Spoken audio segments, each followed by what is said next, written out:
ہم چونکہ بندے راضی کرتے ہیں، بیچ میں اللہ رسول کو لیتے ہی نہیں، ذاتی سیاست کے زور پر اپنی ایک پرسنل گیم چلا کے لوگوں کو اپنے حق میں قائل کرنے کی کوشش کرتے ہیں، تو کتنی کو ہم جدوجہد کر سکتے ہیں؟ لوگوں کی طبیعت کے مطابق اپنے آپ کو کتنا کو ڈھال سکتے؟ ہر بندے کا مزاج بھی الگ ہے، سوچ بھی الگ ہے، ڈیمانڈ بھی الگ ہے، تو بندہ تو الگ جائے گا۔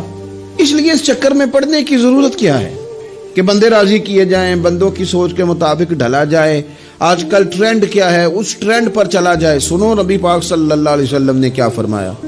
محبوب علیہ السلام فرمانے لگے، اگر تم نے بندے راضی کرتے کرتے رب کو ناراض کر دیا تو فرمایا یاد رکھنا اللہ لوگوں کے دلوں میں بھی تمہاری نفرت پیدا کر دے گا۔ اگر تم نے لوگوں کی پرواہ نہ کی، ہوتے ہیں ناراض تو ہو جائیں، تم نے راضی اپنے رب کو کیا تو اللہ لوگوں کے دلوں میں بھی تمہاری محبت پیدا فرما دے۔